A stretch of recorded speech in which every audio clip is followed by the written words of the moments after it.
Hello students, मैं सानी तोमर निधान एजुकेशन एम फॉर एक्सलेंस में आपका स्वागत करती हूँ। स्टूडेंट्स, आज हम प्रेजेंट इंडेफिनिट टेंस के इंट्रोगेटिव सेंटेंस को समझेंगे।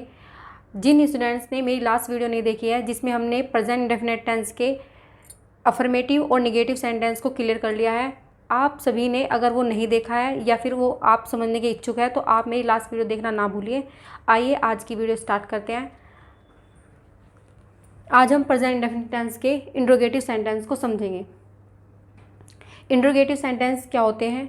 इन वाक्यों की पहचान प्रश्न सूचक शब्द से होती है, जिनसे पता चलता है कि ये वाक्य प्रश्न पूछ रहे हैं। इंट्रोगेटिव सेंटेंस, आपको इंट्रोगेटिव सेंटेंस दो तरह के मिलेंगे।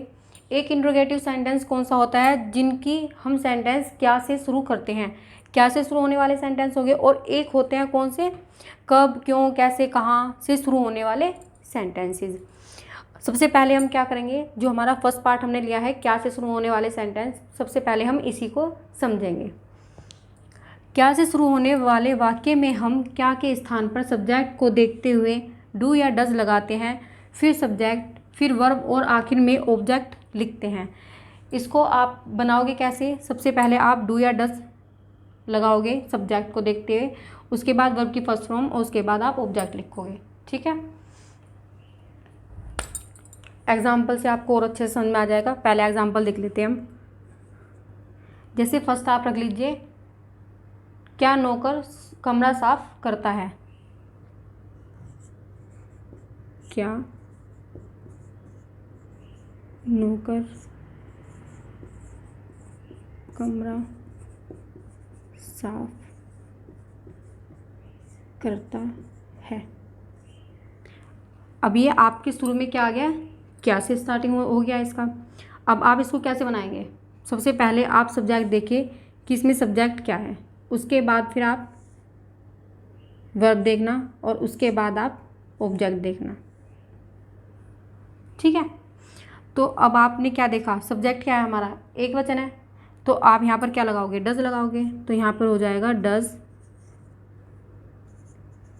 Servant clean the room. Clear हो गए? सबसे पहले आप क्या करोगे, नौकर को, नौकर क्या है हमारा? सब्जेक्ट है, तो ये कितने हैं? एक वचन आ रहा है, तो सबसे पहले आप यहाँ पर डज लिखोगे, उसके बाद आप सब्जेक्ट लिखोगे, उसके बाद आप वर्ब लिखोगे और उसके बाद आप ऑब्जेक्ट लिख दोगे। ये आपका हो गया। ठीक, आप एक सेंटेंस और समझ लीजिए जिससे कि आपको और अच्छे से समझ में आ जाए।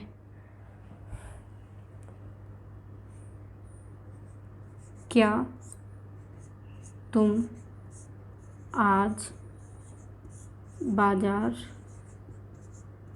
जाते हो?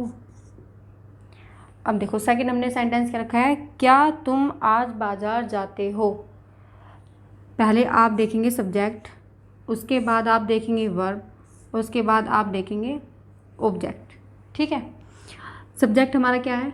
यू, तो यू के साथ हम क्या लगाते हैं? डू लगाते हैं। तो सबसे पहले हम यहाँ लिखेंगे डू, फिर हम लिखेंगे यू, फिर लिखेंगे वर्ब, फिर लिखेंगे हम ऑब्जेक्ट,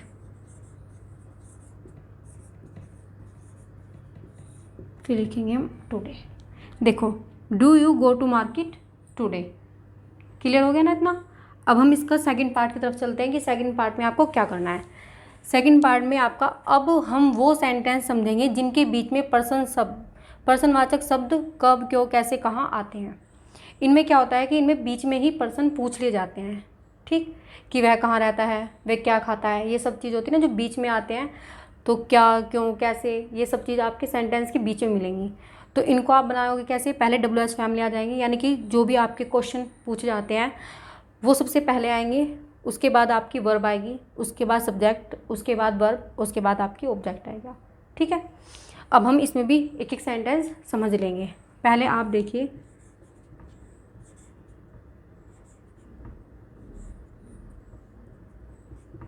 वह कहाँ रहता है? देखो बहुत छोटी सी शुरुआत है ये, कि आपको टेंस समझाने के लिए छोटे से समझोगे ना तो फिर आप कोई भी बड़ा भी सेंटेंस बना सकते हो। ठीक, तो आप क्या करोगे, सबसे पहले आपको अभी बताया कि जहाँ भी आपके क्वेश्चन वर्ड आता है सबसे पहले आपको उसी की क्या लिखनी है, इंग्लिश लिखनी पड़ेगी। तो कहाँ को क्या बोलते हैं, वेयर। तो पहले आप लिखेंगे वेयर, उसके बाद आप डू या डज लगाएंगे। डू या डज कब लगाएंगे, पहले आप सब्जेक्ट को देखोगे कि वो सिंगुलर नंबर है या फिर प्लूरल पर्सन है। ठीक है, तो आप क्या करोगे, अभी वह ही, तो ही हमारा क्या है, एक वचन है, तो आप यहाँ पर क्या कर दोगे, डज लगा दोगे। Where does he live.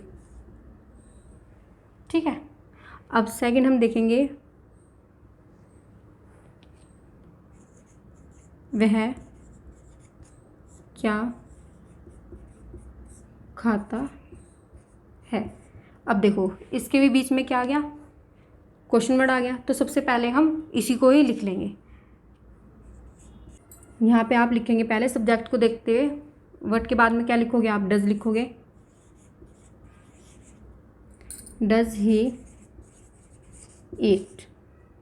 उसके बाद हमने नेक्स्ट जो सेंटेंस लिया है सीता मंदिर क्यों जाती है। अब देखो इसमें क्या आ गया, क्यों, तो इसको हम सबसे पहले ले आएंगे। तो आ गया वाई। अब सीता क्या है, एक वचन है, तो आप यहाँ पर डज लिख लेना। वाई डज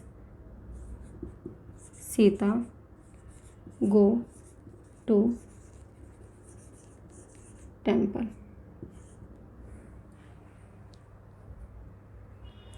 आई होप आप सभी को ये समझ में आ गया होगा। अगर आपको ये वीडियो अच्छी लगी है तो आप इसको शेयर करना, लाइक करना और सब्सक्राइब करना मत भूलिएगा।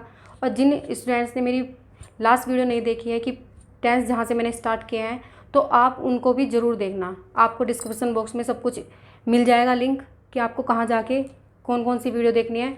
तो सेंटेंस जहाँ भी आपके स्टार्ट होंगे आप सबसे पहले अफर्मेटिव से स्टार्ट करना, जिससे कि आपको बहुत अच्छे से समझ में आ जाए। Thank you for watching.